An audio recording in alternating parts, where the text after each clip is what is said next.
रोपित हो गया, अब हमें ना तो सेवा की जरूरत है, ना सत्संग की जरूरत है, ना दर्शन की जरूरत है, और जो है अब हमारा कल्याण हो जाएगा। नहीं, उस जीव का कल्याण नहीं हो सकता, क्योंकि जब तक तुम गुरु महाराज की भक्ति नहीं करोगे, उनकी सेवा नहीं करोगे, उनकी अर्चना नहीं करोगे, तो तुम्हारे हृदय रूपी जो खेत में जो बीज बोया हुआ, ज्ञान रूपी बीज बोया है, वो बीज भी वैसे ही सूख जाएगा, जैसे उस ना परिश्रम करने वाले किसान के बीज सूख जाता है। इसीलिए हम कई बार देखते हैं, समाज में देखते हैं कि कई लोग कहेंगे कि हम तो बहुत पुराने प्रेमी हैं, बहुत पुराने प्रेमी हैं, और जब पूछो कभी सत्संग में आते तो सत्संग में नहीं आते, दर्शन नहीं करते, सेवा नहीं करते। तो भाई क्या तुम्हारी तो वही स्थिति है कि तुमने तो उस ज्ञान का रूपी बीज को ले लिया, लेकिन कभी उसको सिंचित नहीं किया, कभी उसमें सेवा रूपी खाद नहीं डाली, कभी सत्संग रूपी वर्षा उसके ऊपर नहीं करी। ये तो उसी प्रकार से जिस प्रकार से किसान अपने बीज को तो रख ले और उसको एक कोने में कमरे में रख दे और उसका उपयोग ही ना करे, तो कुछ समय बाद वो जो बीज उसी पोटली में वैसे ही ख़त्म हो जाएगा। अगर साल 2 साल बाद वो पोटली खोलेगा तो उसमें बीज नहीं मिलेंगे, बल्कि बीज का सब भूसा ही भूसा उसको मिलेगा, और उस बीज का उपयोग दोबारा नहीं कर सकता, वो बीज उसका वहीं समाप्त हो गया। लेकिन वो किसान जो उस बीज को तो रखता है संभाल के, और समय आने पर जब उसका समय आएगा, जब फसल लगाने का समय आएगा, तो पोटली को खोलेगा और उस बीज को रोपित करेगा और उसमें सब काम करेगा, तो उस बीज का उपयोग वो दोबारा करता है, और उसी से एक पोटली से वो कई ट्रक वो जो है उसमें से अनाज की प्राप्ति कर सकता है। लेकिन वो किसान जिसने केवल पोटली रख के भूल गया, उसको तो वो बीज भी के रूप में भी वो अनाज नहीं प्राप्त होगा। तो ठीक यही स्थिति हम सब जीवों की भी है। जिस जीव ने ज्ञानी गुरु महाराज से ज्ञान को प्राप्त किया है और उसका भजन करता है, सुमरन करता है, सेवा करता है, सत्संग सुनता है, तो उसका जो है बीज जो है ज्ञान रूपी बीज उतना ही जो है हरा भरा होता रहता है, उतना ही उसका लगाया हुआ पौधा हरा भरा होता रहता है। लेकिन जब अगर हम भजन नहीं करेंगे, सुमरन नहीं करेंगे, सेवा नहीं करेंगे, दर्शन नहीं करेंगे, तो हमारा हृदय में जो बीज ज्ञान रूपी बीज बोया हुआ है, वो बीज एक दिन समाप्त हो जाएगा, वहीं पे समाप्त हो जाएगा। इसलिए ज्ञान को प्राप्त किया है तो ज्ञान को प्राप्त करके ही ये आपका आखिरी फुल स्टॉप नहीं लग जाता कि हमने तो ज्ञान मिल गया, अब तो हम ज्ञानी हो गए, समझा दिया गया भाई ज्ञान मिल गया, अब तो ज्ञानी गुरु महाराज के समान हम भी हो गए। लेकिन नहीं, जब तक हम उसे कर्मों में नहीं डालेंगे तो केवल उस ज्ञान को लेने से भी हम अपने जीवन को सफल नहीं बना सकते, अपने जीवन का कल्याण नहीं कर सकते। जीवन हमारा तभी सफल होगा, जीवन हमारा तभी कल्याण होगा जब हम निरंतर गुरु महाराज जी की हम लोग दर्शन करें, उनकी सेवा करें, उनके सत्संग को श्रवण करने के लिए जगह जगह जाए। देखो गुरु महाराज जी ने तो आप सब लोगों के लिए कितनी सुंदर व्यवस्था भी कर दी है। कितने लोग प्रेमी भक्त जब उम्र हो जाती नहीं जा पाते, किसी के टांग में दर्द है, किसी की आयु इतनी बढ़ गई कि नहीं चढ़ पाता, और उसकी इच्छा ये रहती थी कि मैं कैसे गुरु महाराज जी के दर्शन करूं, कैसे उनका सत्संग सुनूं। तो देखो गुरु महाराज जी ने भी आप लोगों के लिए कितनी सुंदर व्यवस्था कर रखी है कि चैनलों के द्वारा जो है गुरु महाराज जी के सत्संग और दर्शन आप लोगों के टीवी के माध्यम से हो जाते हैं। यही तो विज्ञान का चमत्कार है। जब विज्ञान ने तरक्की करी तो आपको घर बैठे ही गुरु महाराज जी के सुबह सुबह सत्संग और दर्शन की प्राप्ति हो जाती है। और जो बड़े बड़े प्रोग्राम होते तो ऐसे हम भक्त भी हैं कि जो पूरे उस लाइव प्रोग्राम का अपनी सेवा करते हैं, और उनकी एक सेवा करने से देखो कितने करोड़ों भक्त लोगों को, और ऐसे भक्त जो अपनी आयु के कारण, धन अभाव के कारण या किसी रोग के कारण नहीं पहुंच पाते, और हर एक का संभव भी नहीं हो पाता। गुरु महाराज जी तो देश विदेश के भ्रमण में लगे रहते हैं, सत्संग के प्रचार, उस ज्ञान के प्रचार और प्रसार को बढ़ाने में लगे रहते हैं। तो हर प्रेमी के लिए संभव भी नहीं हो पाता कि जहाँ जहाँ गुरु महाराज जी के प्रोग्राम हो रहे वहाँ वहाँ पहुँच पाए। तो उनके लिए देखो घर बैठे बैठे ऐसी व्यवस्था कर रखी है कि आप लोगों के लिए घर बैठे बैठे सारे प्रोग्राम आपको घर बैठे बैठे देखने को मिलते हैं। धन की कमाई तो बहुत लोग कर लेते हैं, लेकिन केवल अपने ऊपर ही खर्च किया, अपने परिवार के ऊपर ही खर्च कर रहे हैं, अपने घूमने फिरने में खर्च कर रहे हैं, अपने मनोरंजन में ही खर्च कर रहे हैं, तो कमाई जो है उनके साथ नहीं जाएगी। लेकिन वो भक्तजन जो कि अपने ऊपर तो कर रहे हैं अपने, लेकिन उसके साथ साथ धर्म के मार्ग में भी अपने धन का उपयोग कर रहे हैं, जिससे कि वो अपने साथ साथ तो दूसरे लोगों का भी जन कल्याण कर रहे हैं, उनकी भलाई कर रहे हैं, तो वही कमाई उनके साथ जाएगी। बाकी सारी धन दौलत, परिवार, ज़मीन जायदाद, जितना भी जो सब कुछ है, वो तो एक दिन यहीं सब ने छोड़ के चले जाना है। चाहे कोई बड़े से बड़े राजा ही क्यों ना हो जाए, कोई बड़े से धन्ना सेठ ही क्यों ना हो जाए, या कोई गरीब से गरीब को एक रंग ही क्यों ना हो, एक दिन उसका राजमहल भी, एक दिन उसकी बड़ी बड़ी आलीशान कोठी भी, और एक दिन उसकी झोपड़ी भी एक दिन यहीं संसार में छूट जाएगी, साथ कुछ नहीं जाने वाला। लेकिन साथ में जो जाएगा वो धर्म की कमाई, जो गुरु दरबार में आपने कमाई लगाई है, वो कमाई आपके साथ जाएगी। इसीलिए कहा गया शास्त्रों में कि अपनी कमाई का 10वां हिस्सा जरूर गुरु दरबार में लगाना चाहिए, क्योंकि गुरु दरबार में जो आपकी सेवा लगेगी वो आपके साथ जाएगी। बाकी सारी जो है कमाई तो इसी संसार में ही छूट के चली जाएगी। इसीलिए दरबार से बार बार आपको सेवा की बात सुनाई जाती है। संत महात्मा आपको बार बार जाके इसीलिए आप लोगों को कहते कि सेवा करो, सेवा करो, क्योंकि वही कमाई आपके साथ में जाएगी। अब गुरु दरबार में तो देखो निरंतर कार्य चल ही रहे हैं। अभी आपके सतलोक आश्रम में देखो, यहाँ भी गोल शौचालय का निर्माण कराया था, लेकिन जब असंख्य भक्त बढ़ते जाते हैं तो हर चीज़ कम होते जाते, कमरे भी कम होते जाते हैं, शौचालय भी कम होते जाते हैं। तो शौचालय का हम उस पर डबल निर्माण किया जा रहा है। पंजाबी बाग आश्रम छोटा पड़ गया, जन्मदिन मनाने के लिए भी वहाँ पे जो है बड़ी परेशानी होती है, आप ही लोगों को बैठ नहीं पाते, भंडारा नहीं खा पाते, तो उसके लिए जो है बगल में आश्रम ज़मीन ली गई, अब उसमें आश्रम का निर्माण हो रहा है, जिससे कि जो प्रोग्राम होते हैं दिल्ली के छोटे मोटे प्रोग्राम वो वहीं पे हो जाए। तो उसकी सेवा के लिए आपके लिए कहा जाता है। अभी इतने असंख्य प्रेमी भक्त बढ़ गए हैं कि आप जो रामलीला या बैसाखी का प्रोग्राम, रामलीला ग्राउंड में जो हंस जयंती मनाई जाती है, आपके प्रेम नगर में जो है हरिद्वार में जो बैसाखी मनाई जाती है, तो देखो आप ही लोग देखते कितने असंख्य प्रेमी भक्त आते हैं, और उतनों के लिए भंडारा बनता है, और भंडारे बनाने में भी जो है कितने प्रेमी भक्तों को लगना पड़ता है। कोई दाल बना रहा है तो कोई चावल बना रहा है, कोई सब्जी बना रहा है, कोई रोटी बेल रहा है, और सबसे ज़्यादा आवश्यकता होती है रोटी बनाने की। अनाउंसमेंट किया जाता है बार बार कि माताएं बहनें आ जाएं, और रोटी बनाने में उनकी ज़रूरत है। और इतनी जब जैसे जैसे परिवार बढ़ता जाता है तो वैसे वैसे उसकी सुविधाएं भी जो है कम होती जाती हैं। लेकिन आजकल जिस प्रकार से साइंस का ज़माना आ गया है, एक एक से मशीनें भी बनने लग गई हैं, तो ऐसी मशीन भी बन गई है जिससे कि रोटी भी जो है, हम रोटी आटा गूंदने की मशीन तो थी, लेकिन अब गोलियां भी डालेंगे तो उसमें से जो है रोटी बनी बनाई आपको मिल जाएंगी। तो ऐसी मशीन का भी आविष्कार हो गया। तो हमारे दरबार ने भी निर्णय लिया कि हम भी ऐसी मशीन को लें दरबार में, जिससे कि माता बहनों के कंधों पे ज़्यादा बोझ ना पड़े, और भंडारे वालों को भी जो है ज़्यादा तकलीफ़ ना उठानी पड़े।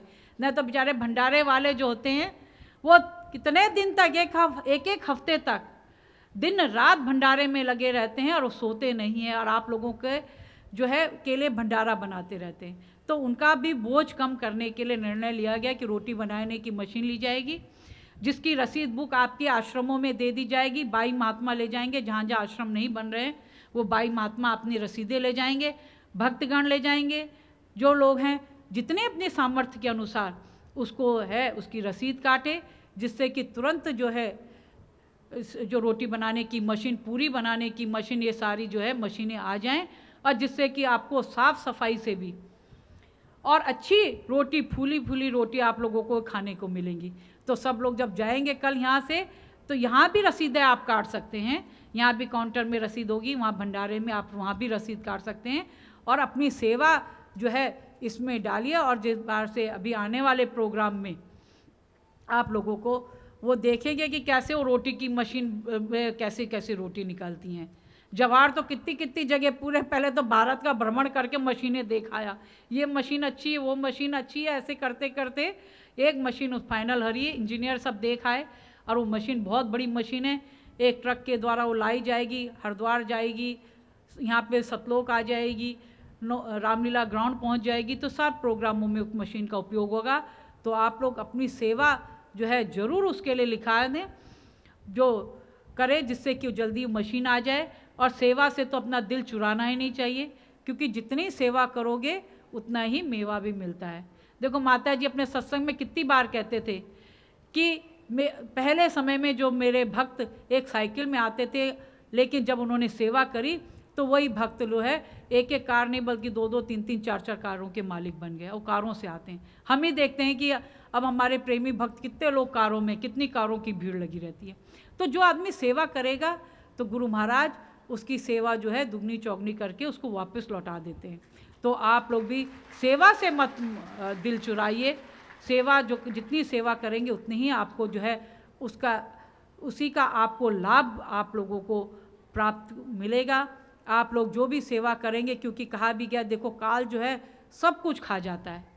एक व्यक्ति की उम्र खा जाएगा, आयु खा जाएगा, सब कुछ खा जाएगा उसका, लेकिन जो है काल जो है केवल नाम को ही नहीं खा पाता। कितने वर्ष बीत जाएंगे, आप रहें ना रहें, लेकिन आपके द्वारा किए गए जो अच्छे काम हैं, जो नाम किया गया है, वो नाम जो है हमेशा आपके साथ, आप रहेंगे भी नहीं लेकिन वो नाम आपके साथ हमेशा आपकी याद दिलाता रहेगा, आपके अच्छे कामों की याद दिलाता रहेगा। तो आप लोग कल भी जो है आप लोगों को सत्संग दर्शन का लाभ मिलेगा। आप लोग कल जो भंडारा मिलेगा दर्शन करते हुए, प्रसाद को ग्रहण करते हुए जाएंगे, और बड़ी अच्छी तरह से शांतिपूर्वक की तरह से, क्योंकि भीड़ बहुत होती, लेकिन धक्का मुक्का नहीं करने चाहिए। हर व्यक्ति को दर्शन का लाभ मिलेगा, हर व्यक्ति को प्रसाद का लाभ मिलेगा। तो आप लोग बड़ी शांति से कल भी सत्संग का श्रवण करें, दर्शन करें। सबको मेरा दुआ आशीर्वाद। हरिओम तत्सत।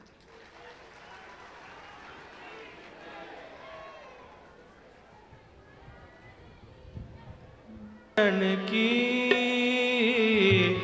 युक्ति यही भवतरणन के, कर सेवा गुरु चरण की युक्ति यही भवतरणन की, कर सेवा गुरु चरणन की युक्ति यही भवतरणन के।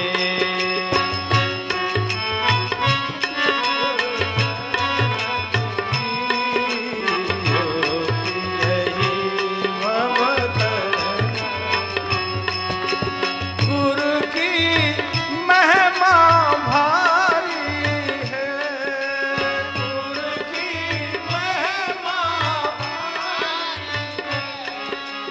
गुरु की महिमा है भारी, गुरु की महिमा है भारी। वेग करे भव जल पारी, वेग करे भव जल पारी, विपदा हरे आवागमनन के योक्ति यही भवतरणन के, विपदा हरे आवागमनन के योक्ति यही भवतरणन के। करे सेवा गुरु चरणन की युक्ति यही भवतरणन की, करे सेवा गुरु चरणन की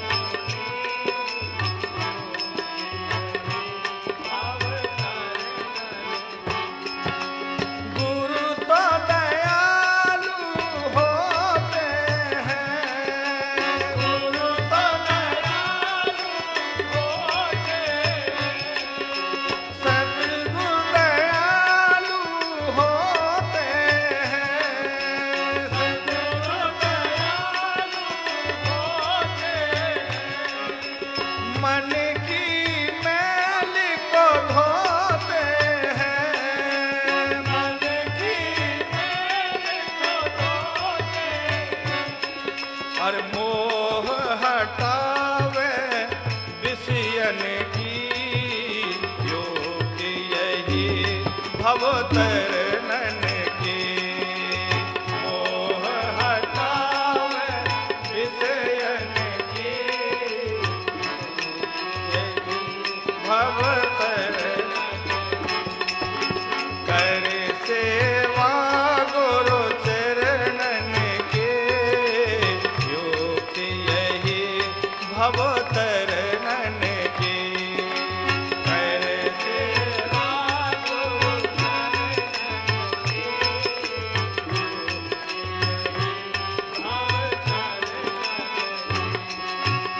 मन की दुविधा दूर करे।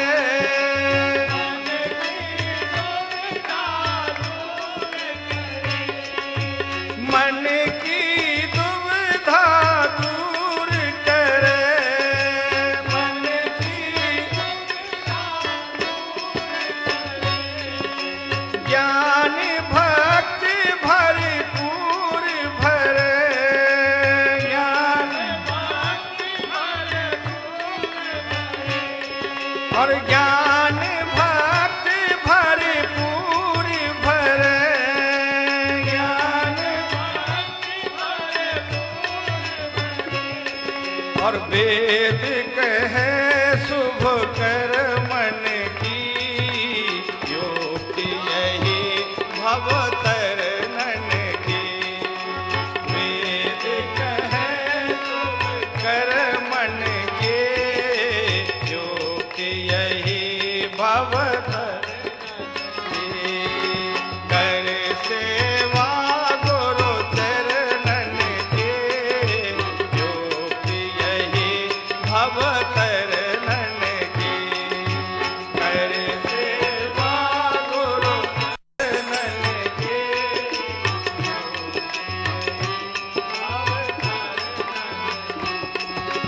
गुरु चरणों में झुक जाओ। गुरु चरणों में झुक जाओ। प्रभु चरणों में झुक जाओ। प्रभु चरणों में झुक जाओ। हंस के तुम नित्य गुण गाओ। हंस के तुम नित्य गुण गाओ। माथ धरो रज चरणन की। योग्य यही भवतरणन की। माथ धरो रज चरणन की। योग्य यही भवतरणन की। कर सेवा गुरु चरणन की। योग्य यही भवतरणन की। कर सेवा भव चरणन की। योग्य यही भवतरणन की। कर सेवा गुरु चरणन की। योग्य यही भवतरणन की। कर सेवा गुरु चरणन की। योग्य यही भवतरणन की। योग्य यही भवतरणन की। योग्य यही भवतरणन की। बोलिए श्री सद्गुरुदेव